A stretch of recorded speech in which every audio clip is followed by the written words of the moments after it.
Welcome to the UpBeet Gardener. I'm Marion Owen. Kissing and peanuts can be a deadly combo.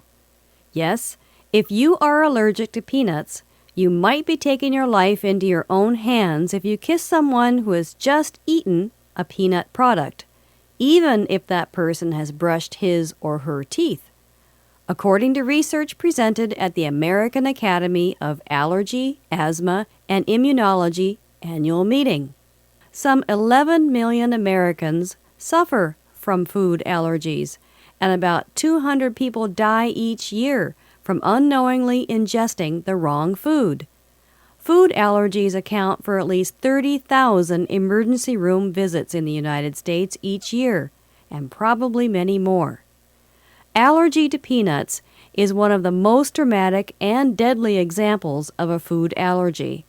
The prevalence of this allergy has doubled in children in a 5-year period.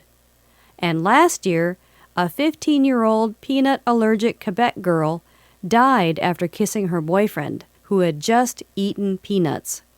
It was thought that the kiss contained peanuts and was therefore deadly.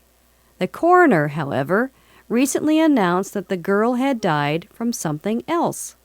Turns out, the peanut allergen remains in the saliva immediately after the meal, even after teeth cleaning or rinsing.